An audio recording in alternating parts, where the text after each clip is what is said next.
right. It is We're back. Tuesday. We're back. It is. We record on It's in Tuesday, fact- but we drop it on Friday. we do. Well, that way we can edit if we need to, like, blur out anything or whatever. Exactly. Give ourselves some time. And this morning, I was scrolling through TikTok as one does, and Mm. I saw this comedian. And he made a joke. I didn't necessarily think it was funny, but the crowd Sure. did. He said, "Who is more homophobic, men or women?" And to illustrate his point, he said, "Men. If you see, if you're scrolling through your woman's phone, your girlfriend's phone, whatever, and you see a picture of her kissing your girlfriend, is that going to, are you still going to date her?" And then one of the men enthusiastically said yes. And then he said, "Okay, now women, if you're scrolling through your boyfriend's phone or a man's phone and you scroll and you see him kissing his male friend, are you still willing to date him?" And the woman said no. And then he said, "Well, see, that proves that men are less homophobic than women." And I said, "Well, I think that men just fetishize women kissing other women, and men's homophobia is more towards other men and trans people. This is not a sign that men are less homophobic than women. And I don't think it's a bad joke, and I don't think the logic hits at all." And then you had a really great comment on it. What did you say? Listen, so full disclosure, most of my critiques are about racism or patriarchy. And the thing is, like, people are like, "Robin, why do you make everything about race and gender?" Because it is. It always is. So I see it as a double standard, and I see it as rooted in patriarchy, because women are only there based on history. I do not believe this. I do Mm-hmm. not believe this at all. Women are only there for men's pleasure. And so when women on women imagery happens, that's for the man. And that's, oh, that's cool. I'm cool with my spouse or my partner or whoever making out with her girlfriend. But the other end of that is, like, women don't have the standard of, well, men are here simply for our pleasure. And so, like, man on man, like, does that bother me? No. Like, I would be with a bisexual person. I would, that does not bother me whatsoever. But that's not something that I fetishize either. So I think you had mentioned in your video that it becomes fetishist, and it, Mm-hmm. kind of becomes that. But that part of that fetish is also rooted deep, deep, deep in patriarchy. Absolutely. And I think that, I mean, they're at a comedy club, it's comedy, so there's a suspension of belief. And there's Right. also this idea that comedy places or comedy clubs are safe spaces Mm-hmm. for you to be more crude. And I can understand Yeah. crudeness, but a lot of the times it's just racism, sexism, homophobia, ableism. I was watching this. I was at this comedy club. I never go to comedy clubs, but my I forget, my brother wanted to go, or for some reason, and we went. I think it was for his birthday. We went, and I was like, "Oh, we're having a good time." Then this one comedian come up, and she was like, "Okay, so how do we feel about the R slur?" And I'm just like, Big yikes. "What the hell is going on here?" And she wanted to see if she could use the R slur in a joke, and the crowd accepted. And I was just like, "Oh my god, ugh!" Like, it had been going pretty well till then. Some of the crude humor. I was fine with crude humor, but when you get to, like, that stuff, Right. it just, and especially, I have a PhD in special education. Like, I am not the one. You know what I mean? So I was just like, that really turned me off, and I was just like, ugh. Right. So it's just really it's really interesting, because I think that the more I don't want to say the more woke I get, but the more I start to recognize patterns and recognize how harmful isms are harmful towards people, I can't enjoy the same things. Like, I have a wedding coming up next year, and I already know I'm gonna have to. I'm gonna tell the DJ, okay, I don't want any R. Kelly, I don't want any P Diddy, I don't want any Right. Chris Brown, I don't want any Kanye. I'm damn near like I don't want any Drake, and I'm okay with that. I don't listen to them anyways right now, so I don't mind it. Right. And I know people are gonna be requesting songs, and Especially that Chris Brown one. Oh yeah, The so I wedding mean, Chris Brown song. yeah, Gross. we just don't want that, and we've agreed on that. Good. So I just, it's like it's harder for me to even enjoy certain things, like when I'm listening to Jay-Z or used to be one of my favorite rappers, Killer Mike as well. When I hear them going on their black capitalist tirades, I'm just like, man, like this is so ill-advised and so problematic, but it's like, oh well, now you can take advantage of the lower class like I am, so that you can get to where I am, which is statistically unlikely to happen at all. Oh my gosh. I was not aware of the Jay-Z thing. Now, I had heard things about Jay-Z being problematic and me needing to like look into it, but I was not fully aware. So now I'm like, my interest is piqued. I'm now going to go down the rabbit hole. No, it's so funny. He had an interview recently. He never does interviews, but I think he's like trying to come back. And I still listen to his music, but he said, they call me a capitalist. I've never taken advantage of anybody. And I'm like, bro, you were a drug dealer. Yeah. Like you oh good God. and currently you're dealing alcohol. Like you're selling like your alcohol douce or whatever. Like, so you're still dealing drugs. Like, bro, you're taking advantage of people. So, and as a capitalist, to be able to become a billionaire, you have to take advantage of somebody by exploiting their labor and profiting more off of it than them. So, I mean, it's just, the math ain't mathin' for me. And I read enough to know that that's wrong. Right. And like something that you said that I really want to throw out, mad respect, canceling Chris Brown, because for some reason people still like Chris Brown, and it's like, we all saw the pictures of Rihanna's face, okay? We all know what happened, and like, yet the fact that he is still listened to and like he still tours and people pay to go to his shows, it blows my mind. It's like, why does he get a pass but other people don't? Like, I do not understand that hypocrisy. So thank you for not including any Chris Brown in any of your wedding. The bar is clearly low. It's so low. But I think that also, like, the thing is, we have to say that, that what he did was terrible. And people can grow and change. However, he has not done so. He is still continuously in these frivolous beefs, problematic behaviors towards men, women, whomever. So it's like, if you want to try to redeem yourself through changed behavior has to occur. That has not happened. Yeah. So there can be no redemption. With Kanye, he gave one apology in the Wall Street Journal. And it's like, who is that for? And he didn't even apologize for the anti-blackness. He just he apologized to Jewish people in the Wall Street Journal, which is like, also, why there? You know what I mean? So it's like, the math ain't mathin' for that. And he just wanted to apologize because he had an album coming out and he wanted to tour. And he's not able to tour because nobody wants to touch him or let him be there because he spews hateful rhetoric. So, I mean, it's hard being quote-unquote woke or realizing the harm that these people can do and no longer wanting to engage in. Because, like, you can call it canceling people, but it's really just, you're a terrible person. I don't want to engage with you. I don't want to support you financially. Yeah. I don't want to engage with your art or anything. Right. You know what I mean? That's just what happens when you're a horrible human being. Well, and, I think that the term cancellation could equate to, like, extinction, as we would call it in behavioral terms.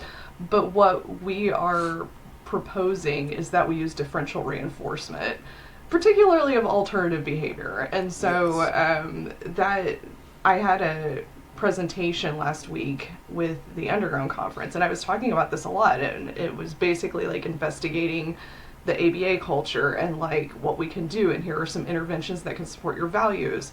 Of course, there was like a troll there, which was super fun because yeah, you know how trolls are. But basically talking about like we may not be able to use a full extinction procedure ever because none of us live in a lab, but what we can do is provide that differential reinforcement. If I don't give my money to harmful organizations or speakers or people or journals or whatever the case may be, then that's going to hurt them more than anything because they want the capital, they want the money. So yeah, to put it in behavioral terms, differentially reinforce. And that's a thing we see in the field as well, is we have a lot of publicly bad behavior and we don't see any reparative action or restorative justice happening from those. That's a big issue. Anything public must also be repaired publicly as well. And an apology is a good start, but like that doesn't tell us that you've actually done the work. Absolutely, absolutely. Two things. One, did you already have the unpopular conference or the underground conference? Underground. I mean, unpopular underground, about the same thing. Yeah, so it was live last week. It's live streamed. I thought it went okay. The guy that trolled, I actually, made an AI song about his comments and put it up on TikTok because that's what you do to deal with trolls. But very, very old school and old white man, met Skinner, all the things. So, of course, our Lord and Savior B.F. Skinner, who could never do anything wrong. But yeah, it was interesting. This is the first time I presented on that topic in a format for a conference. And, I have some ideas on what I want to tweak about it. Basically, I want to do some more digging and pull some more references from different areas, not just the ABA field. So that will take a little bit of time, but I thought it went okay. So, yeah. Perfect. Good. One of the things that you just said that reminded me, saying B.F. Skinner, our Lord and Savior, a lot of people don't really understand the fact that nobody is above critique. Nobody. Everybody has, like, if you can't critique them or refuse to, you're in a cult. It's that simple. Or you're exhibiting cult-like behavior. Yeah, for sure. That's the thing. Like in ABA, there's not a lot of questioning about anything. It's just, but that's ingrained early on in the coursework. It's like, this is it. We have a standard. This is different than everybody else. It's better. And then it becomes reinforced. It becomes conditioned, and then it leads into this whole like we don't question anything. I actually have a plan for the next TikTok video mocking ABA. I'm going to bring up our Lord and Savior, John Bailey, who could do no wrong in ethics, because everybody just trusts what he says. Regardless, it's like he's the one, and this isn't to bash John Bailey, so if John Bailey gets a hold of this, please note, I'm not, I think he himself would also agree, it can be kind of weird if, like, only one person is the source of the answers for everything in an area of ABA, and that's what it becomes. We have so much hero worship in that field. It's kind of sickening. It is. So I've met and been on panels with Heward from Cooper, Howard, and Heward of the White Book. Yes. Our Bible. Exactly. And it was cool to meet him or whatever, and and like speak with him or whatever. And actually, he has one really good article that I think all behavior analysts should read about special education and like myths and misconceptions about special education. Like special educators shouldn't have to be patient to be a special educator. Like that's messed up, especially towards the learner. But there's a lot of hero worship when it comes to him because he's often still, moving and grooving. He has a book that came out about behavior contracts, and because he's the third author of the White Book, people want to get pictures with him signed. It's like it's basically they're fanatics. You know what I mean? Right. And it's really interesting to see people like in our field act like that towards somebody in this way, and I don't know. It's just funny. It's humorous to me, and now I see it with like other people who have written like a lot of articles or people who have read them, and then sometimes I get it towards like me in a way, like, oh, that's Jared Van on Yeah. Instagram or TikTok or whatever, and I'm just like, I'm just me in my room making a video talking to the phone. Like I'm starting to learn how to deal with it better, but it's kind of interesting when people like come up to me and say that. I like freeze. Like, I don't know what to say. Right. Well, and you're just a human, right? And like this is funny us having this conversation because you and I both go to Comic Cons. We both go to like fan expos and stuff like that. And so um, it's just different because like you have, and I don't love that like people in Hollywood make the amounts of money that they do. I think that that should be reversed. I think it should go to teachers and Yep. public servants and all that sort of thing. But it's a culture. It's like designed for that sort of thing, to have fan expos and to have, you know, all sorts of people like getting autographs and stuff like that. That's just part of the culture. But within an academic field, I'm pretty sure we're probably like the only field that does this because I don't know. I find it so odd. I've had the same thing, and I've engaged in that. You know, when I did not know the harm behind some of the people and some of the actions and what's actually going on in ABA until I started questioning those things. And now that I see it, it's like, well, that's kind of weird because like that person's just a human and they just happened to write an article that people latched onto. I see it a lot with Greg Hanley in particular right now. And, you know, no offense to Greg Hanley, I think he's heading in a good direction. Is it always it? No. But, you know, I'm seeing that a lot with him in particular now because he is the face of the new ABA, which is also problematic because once again, we're platforming another old white guy. So I digress on that. No, I get it, and I think that it probably does happen in other fields. I know that in psychology, since my fiance's in psychology, she, Mm-hmm, you mm-hmm. know, has met a few people she's read, and it's really cool for her and other people. And like, you know, I don't know if you know Brene Brown. Yeah. Mm-hmm. Like people like really idolize her and stuff like that. Oh So God, yeah. so there's you know, I think it's just I wouldn't say human nature, but it's, you know, when people have a high status, others tend to engage in fanatical behavior in that response class, and it's fine. I mean, if I saw LeBron James, you know, I'd be going crazy too. I mean, you know, so I Right. get it.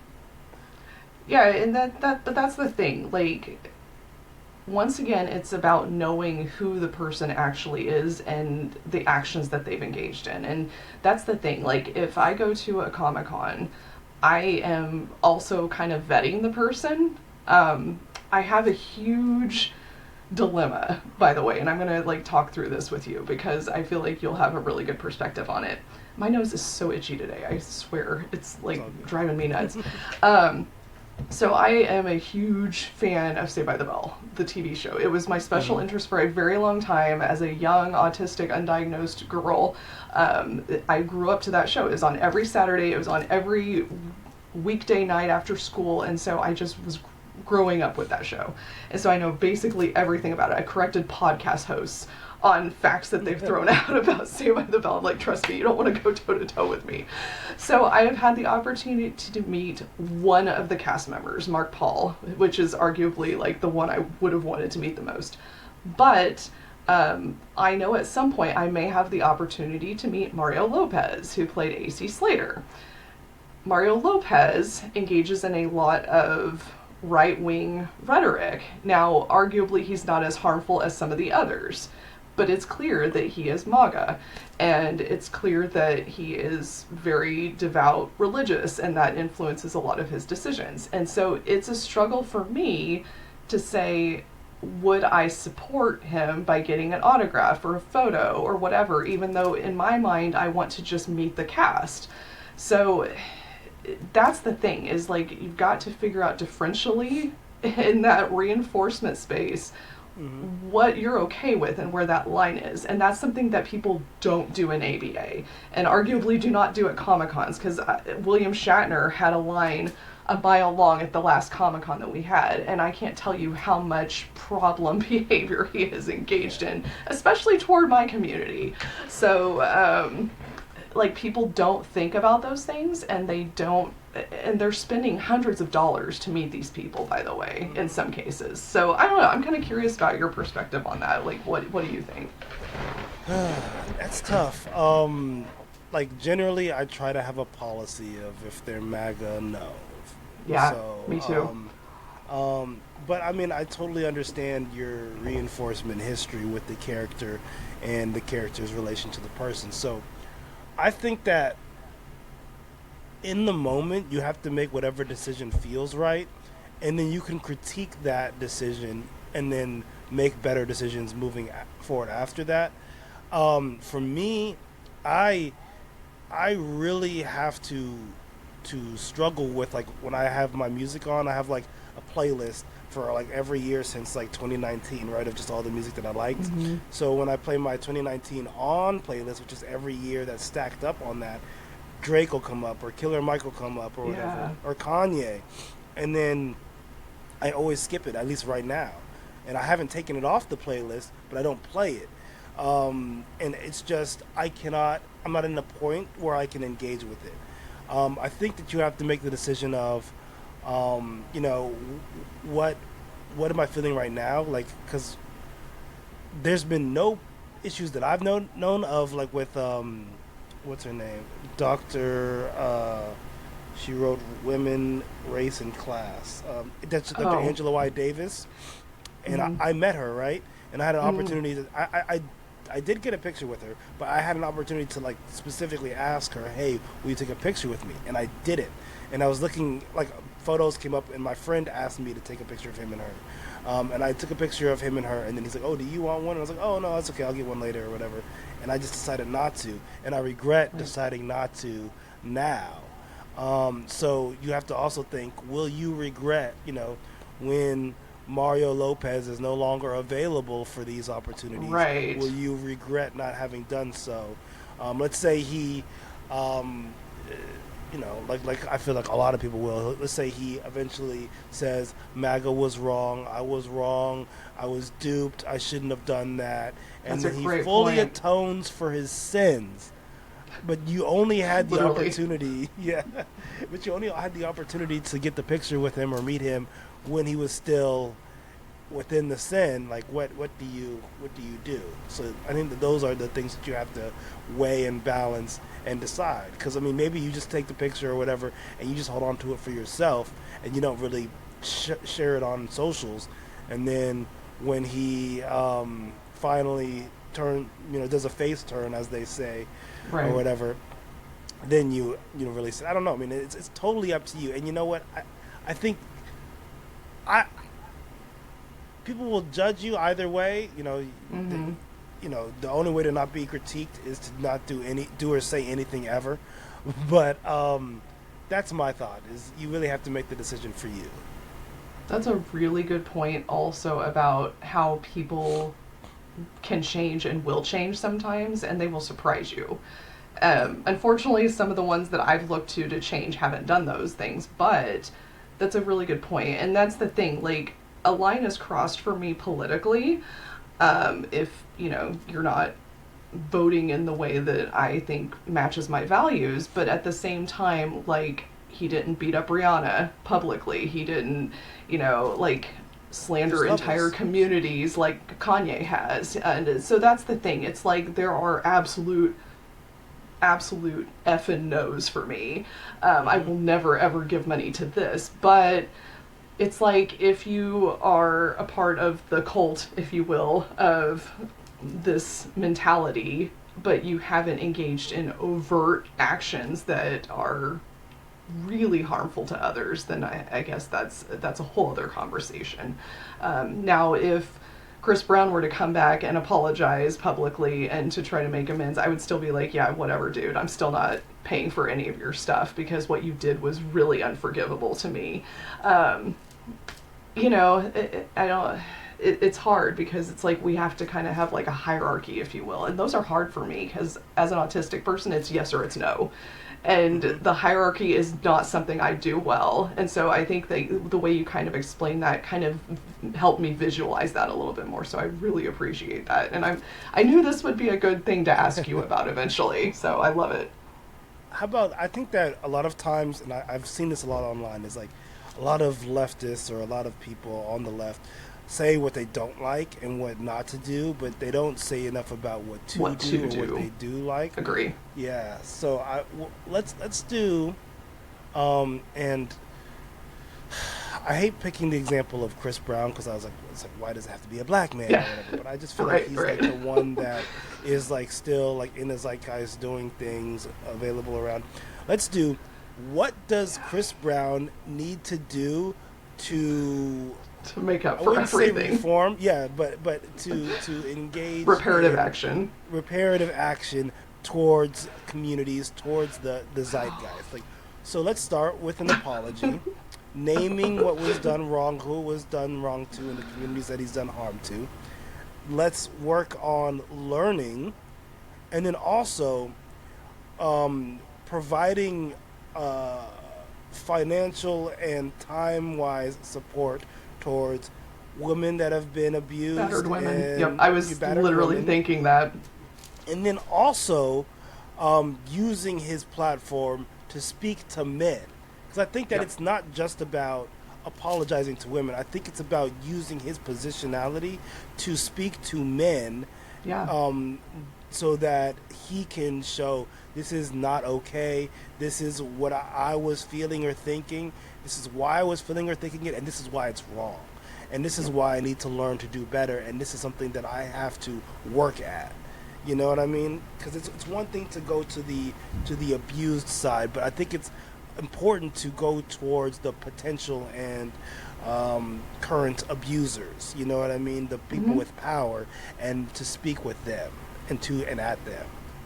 What do you? How cool. Oh yeah, absolutely. And that I was on the same page with you because I was thinking not only like, okay, giving money and time and volunteering to women's shelters and women's causes, but also like, I don't know what the fan demographics look like for him currently. I would kind of wager that there would be more men who are fans of him still, but also I see all sorts of things on social media, and it's like, it's women too, and it's like, women. girl, like, so yeah, I definitely think that there could be some women's empowerment as well in some of that reparative action. So not only speaking to the culture of like, men, this is how you should treat women, or other individuals that you are engaged in a relationship with. It doesn't necessarily have to be women. I want to disclose that. Yeah. But also, like, this is how you should be treated. This is how you deserve to be treated. And you need to respect yourself enough to stay in a relationship.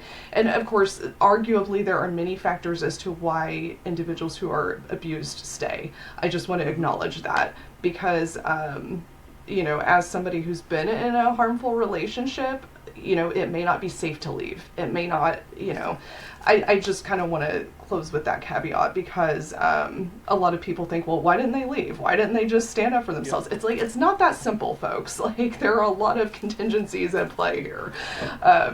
So yeah, I definitely agree. And how amazing would it be, and this is coming as somebody who does the Niraba content, how amazing would it be to see some of these people in ABA that we call out do some of those actual interventions to actually address the function of their previous behavior? How amazing! But we don't see it.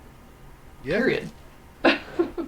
Exactly, and like, I don't think that he should ever be speaking as if he's the arbiter of truth, The or Messiah. or the one that knows everything. You know what I mean? That has all the correct and right answers. Right. There's a humility think to that- it. Exactly, but I think that also maybe him helping platform people who do, but you know, it can go a long way. Like, could you imagine if you saw Chris Brown and be like, you know, one of the problems with misogynoir is, and misogynoir is, and like him just like breaking it down and explaining it like legitimately, like That would be so interesting and How powerful because how I think cool. that, yeah, and the problem is, I think that a lot of his fans are women and a lot of white and black women. Because the thing is, men, you know what I mean, they are not notorious for going to see R&B singers at this Oh, that's time. true. Um, That's a great point. except for there are a genre of R&B singers who are like misogyny man, like all these bees are, messed up and I'm just getting over on them. Like R&B has gone there. I mean, there are some just R&B like kind of subgenres that are just like totally feeding to the patriarchy, and Yeah. Oh and yeah. so I mean, yeah, I mean, like with any genre, um, but I think that for the most part, like when I go to like my fiance, she loves Kaylani. I Mm, love Kaylani too, but she like really like huge fan. Like she's a fan like since the beginning, love and it. she's been to every tour and everything. And I've gone to a Kaylani concert with her. When I go to a Kaylani concert or to a Beyonce concert, it's mostly women. Like if Yeah. like pro tip for men who are trying to meet women safely, Or if you women who are wanted trying to meet women. or women who are trying to meet, well, they already know this. Go to a Beyonce or Kehlani concert Yeah. because especially there are a lot of LGBTQIA plus Mm-hmm. individuals there as well, Huge crowd. Yeah. and men are just they go see the males often. Um, but one thing that I wanted to share, I feel like this is a good opportunity for a little bit of uh, a little bit of what do you call it? Uh, education Mm. is about sexual assault. 70% of survivors choose not to report their sexual assault. Yep. In a 2015 survey, the hotline found that 80% of survivors are afraid to call the police. 30% of survivors felt less safe after calling the police, and 24% of survivors who called the police were arrested or threatened with arrest. There's lots of reasons why survivors don't call 9/11, and this is a zine called "What About the Rapists?" Um, really talking about abolition, and then all one of the things I want to say is few of the survivors who make a report to the police, less than 30%. Almost none of the reports lead to an arrest, which is 5%. Fewer than 3% will lead to conviction, and even less, 2.4%, lead to incarceration, which just moves sexual violence behind prison walls. It doesn't stop it. This is not a system flaw, it's a system design. So this Yep. is, a pro abolition of prisons and the police and prison industrial complex, but it's talking about there's a lot of reasons why people don't call the police, and my aunt was like talking about, oh, well, why don't women just call the police, and then I had to explain these things to her, and then she was like, well, my mom killed her rapist, and that's what you should do as well. And I was like, well, you know, I kind of agree. you know, someone's doing harm to you, and you stop the harm, and there's only one way to stop a behavior forever. Behavior can go to near zero levels, but if it's in your behavior repertoire, it has a probability of occurrence. Because the definition of behavior is the activity of living organisms. So, if you The want to dead man's stop the test. activity, yes, You just exactly. kill. So, There if we you want to go. stop a behavior forever, there's only one way to do it. That got dark quick, but It did, but as a true crime aficionado, like I love where this is headed.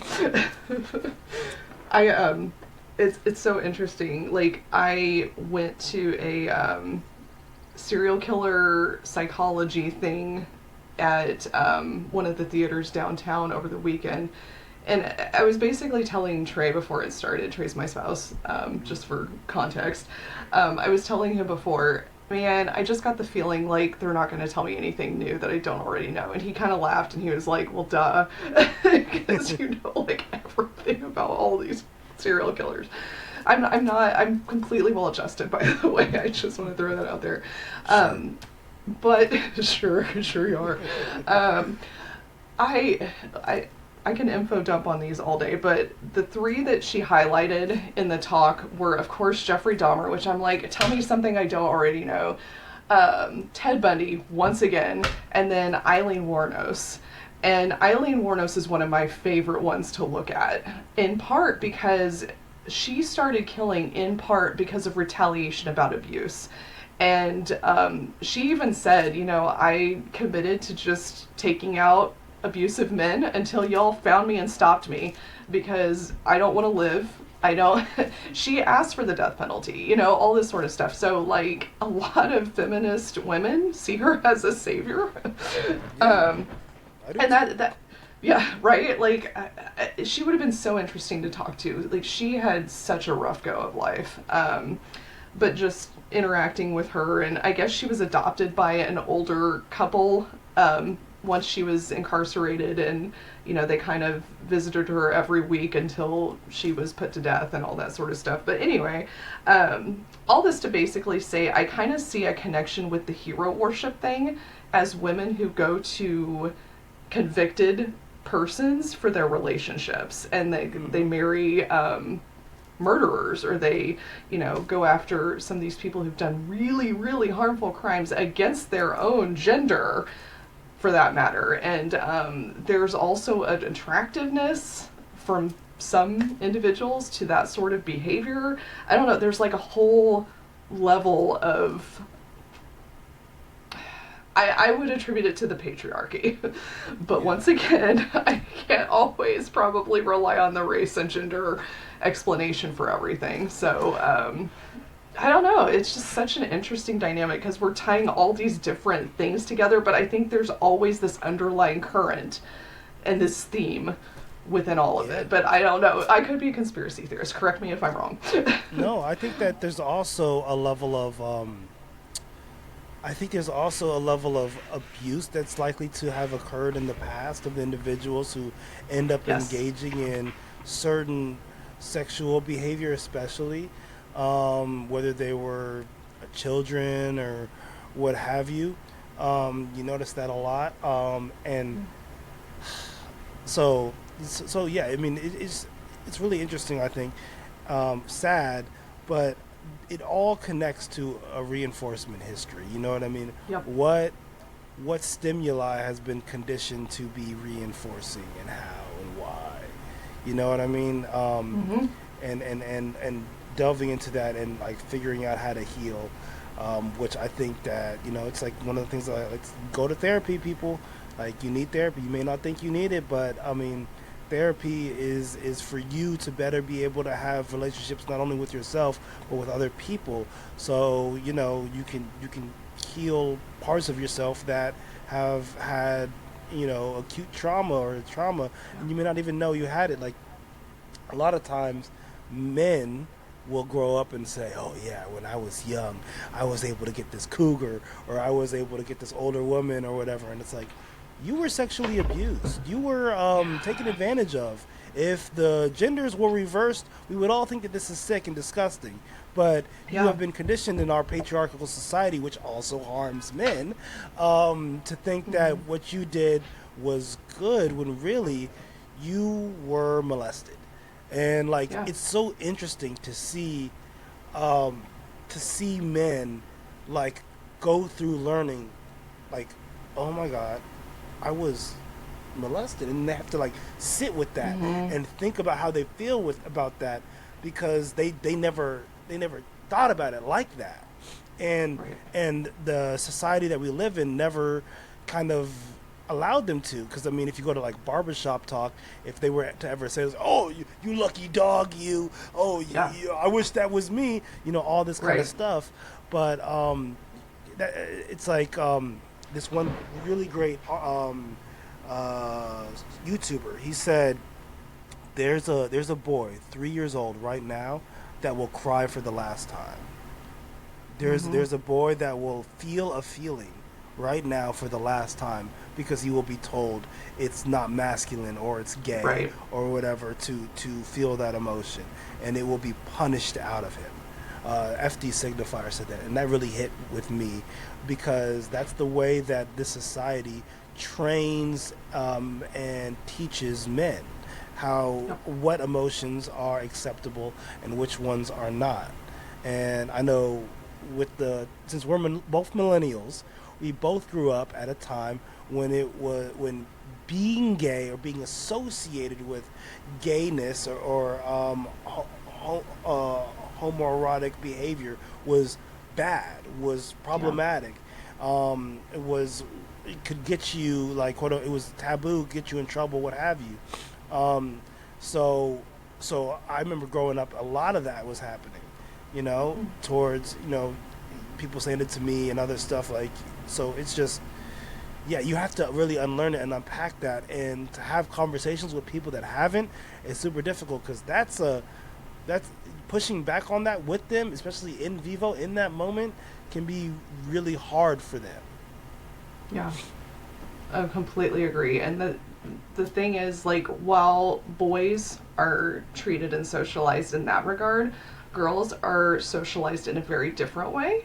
Generally, it's so interesting because when you said, the 3-year-old boy will cry for the last time, I was kind of taking it from the girl perspective, where if you have undergone really harmful trauma and abuse, you dissociate, and that becomes a part of your psyche. And so crying for the last time could also equate to dissociating from those feelings.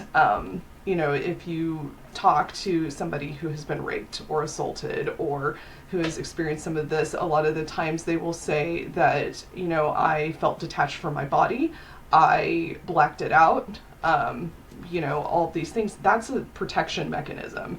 And what ends up happening is over the course of time, you tend to dissociate when similar situations happen. And so you may not be fully in control of your body during those moments. And so it's so interesting because I was thinking of it strictly from my gender perspective, and that was the dark reality that I came up with.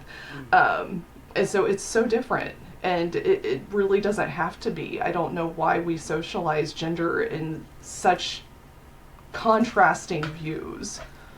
Mm-hmm. I agree. It's interesting, and I really would like to. I feel like we should write a paper on the socialization of Oh, for sure, we gender-based should. emotions or something, just because I really think it's important to talk about and discuss, and so that we can start to detect it, and then we can start to develop interventions to prevent these things from happening, so individuals can feel the full spectrum of emotions. Um, I I want to completely pull agree. up the emotions wheel Oh because thanks gosh, to my fiance, I learned man. about this, and That thing is cool though. And like yeah, I reference it all the time as an autistic person who thought you only had three emotions, like sad, mad, happy for exactly. years. Like, this is great. Like, I think that It's it so can really good. help.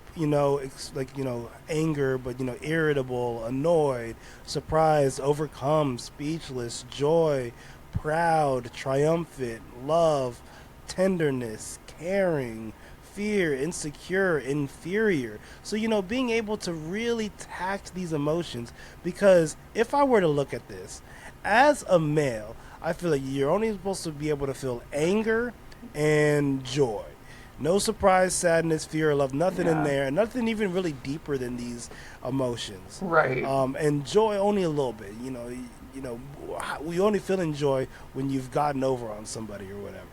Right. That or like lust or Exactly. attraction or whatever. So like men are over sexualized generally in society as well. And so I think that kind of, but I was looking to see kind of under what general category those would be under, but I'm not seeing any of it, I but mean, and there's multiple emotion wheels. So I mean, that's not the only one. I think that one fact, just giving us, so it could be sad, abandoned, disgust. I like that ignored. one. Yeah. So I That's mean, my general category. find the one that best suits you. But I think that that's just really important we should be working with kids and anybody to learn better how to tact all of their range of emotions. And I feel like in ABA right now with DTT, in applied Oh behavior my God. analysis, with discrete trial training, the training of emotions, I feel like is pretty terrible, and the tacting of emotions is pretty terrible. What do you Uh, mean? I can't imagine what you're talking and about. this goes to critiquing it because like you learn it and it's in a paper and it got published, but you know what I mean. And it That passed doesn't mean you're 2, 3 competent. reviewers exactly. It doesn't mean it's right. It doesn't mean it's law. It could be super problematic. So I just think that we need to have a little bit more thought about it.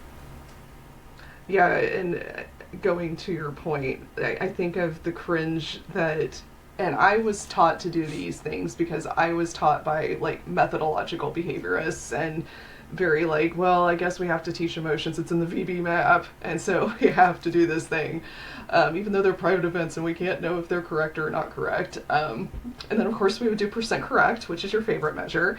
Yep. But basically taking those crude designed cards of just like a smile, a Mm-hmm. frown, angry brow. And it's so funny, like me as an autistic person, like I was like, oh, okay, that's how you teach emotion. Oh, that's what those are. And so like the light bulb was on here, but no one was home. Mm-hmm. But I remember thinking back, teaching emotions to kids with those crude cards that really don't do much of anything. And there's like four emotions, which is what I have always thought there were. Um, I should not have been teaching that at all. I should have been sitting to the side and learning myself. I don't know. It's just one of those full circle moments that I think back and it's just like, you know what? I did my best. I really did my best. But yeah, we have a really bad way of teaching those things. And we don't do them incidentally. We don't do them in the moment. We don't, at a table during discrete trial training, that's not when you can like spontaneously come up with, I feel really overwhelmed right now. Mm-hmm. And I'm sorry, I'll go back to this till the cows come home, whatever that phrase means. But how can you help a learner determine if they're overstimulated if you yourself do not experience overstimulation? I'm still processing that one. And when I say that, a lot of people misinterpret my words and they say, well, if you're not autistic, then you can't work with autistic learners. Not necessarily, but I don't know that it's in your scope of practice and you need to make it within a scope of your practice. And so that's really hard to understand if you're not neurodivergent. And Mm-hmm. so, yeah, I just kind of like to throw that out there too, especially as it connects to like teaching emotions and spontaneity in the moment and natural I environment training. I totally agree, and I think that one of the problems is some people don't realize that they probably do feel overstimulation, but their threshold for Is stimulation better. Yeah, is better. So to great point. become overstimulated, it has to the stimuli have to be at such a magnitude that other synonyms are probably brought in. Painful, Yeah. super harmful to my senses, and it's like we're getting there, Mm-hmm. but Right. they don't understand it. Different people have different thresholds, which makes them not able to, which makes it harmful or painful for them. You know what I mean? Like my taste buds are different than your taste buds. Something that you may taste that you think is delicious, I may think is disgusting. Totally valid. Yep. You're not going to make me eat it or vice versa if we don't like it. We understand that. So we need to move that along. And I think that trying to teach emotions is a good start, but it needs to be critiqued and we need to understand, hey, let's get some interdisciplinary understanding of how Yeah. other people are doing it. Let's see how it fits within our science. Let's see the best ways, because I mean, even a kid, you wouldn't say, "What is this, happy or sad?" You know what I mean? And it totally is contextual, and different It people is. and different cultures make different faces for different things. Right. That's Like another thing. We haven't touched on intersectionality at all. exactly, and Um, it's funny. So, in the Bay Area, we have this thing called the Thiz face. Thiz face is what you Okay. make when something sounds really good, or it's really cool, or something's really awesome, and it's this. Okay. And it's like, and this is us dancing. And we That's literally amazing. make a frown. And Mac Dre, he says, make a face, make it smell like you smell piss. Like, and you go, like he literally says that. And that's the Thiz face. And it means you're excited, happy, or something is Oh my awesome. god. So That's these like are my face very most of the time. I love it. these are very different contextual environments, meaning I different would, things. So in the Bay Area, I would teach a kid that this face is good. Like right, if right. LeBron Oh James my makes god, one that's of the so best funny. dunks I've ever seen in my life, I'm gonna You go, make that. yeah. You know what I mean? If I hear a good beat or a good song, you know what I The mean? grunt is what does it for me. The grunt adds to it so much. It's so Exactly. good. So I mean, it's these contextual variables that change the meaning and function of the behavior, and you can't just do a blanket over everything. So it's like, what is this? And if a No. kid says, if it's a frown, and it's like this face, and then oh nope, sad face. Nope, that's wrong. Nope, we didn't get our 5 in a row for every day, and so therefore it can't go to maintenance, and you missed the Exactly. maintenance check, and oh my god, that's so funny, and it's so true. And that the thing is, like, with autism, I can speak to this.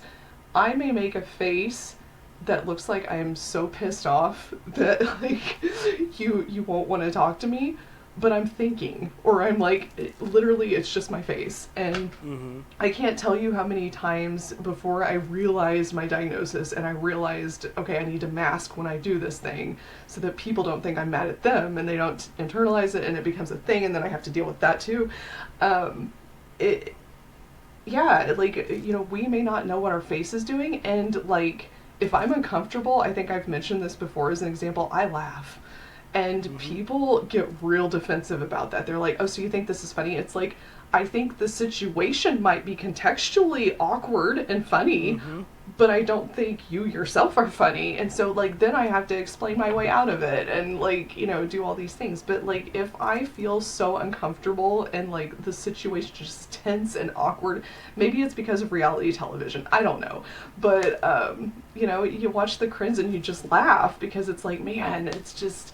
But people really misinterpret all of those things. And it's like, I'm not neuronormative. Like, that's not how I am. And I'm learning, okay, this is a time I need to. I see a lot of TikTok videos on the white person smile when they pass a black person. And, it's the. Because you don't want to Mm-hmm. say anything, but you also want to acknowledge that, hey, I'm cool. And so you do the white person black smile. Show your teeth, yeah. Yeah. And so I watch like a lot of black content creators, and they're like, "What is this, white people?" And Mm-hmm. I love it, but then that's like my face that I do for like, "Hey, I'm not mad at you." Mm-hmm. And I may do it to other people. I don't really know if I am, but if I do it to everybody. So Yeah. whatever. I agree, and I think that also sometimes, especially if you're like a teenager, there's nothing funnier than something when you're not supposed to be laughing. Oh my Like, god, yes. When the environment is like you're in class, it's a very serious moment. We're talking about something very serious, and something marginally humorous happens, and you're like just trying to Yeah, hold you it can't in. stop. Like, The church yeah. giggles also. exactly. Especially if you're like super tired and sleepy, like when you're like a kid, and if you ever had a sleepover and it gets to be late, and you're staying up late, and you're just like literally delirious. Yeah. Everything becomes funny. Like there's so many environmental variables that go into that have different histories with different people, different reinforcement histories with different people. So to make it everybody should feel like this, everybody should think like this. It doesn't work like that. Right. Yeah. Yeah, and everybody has different setting events too. Exactly. Like, subscribe, comment, hit that noti bell as well. Reply to a comment, and we'll see you next time.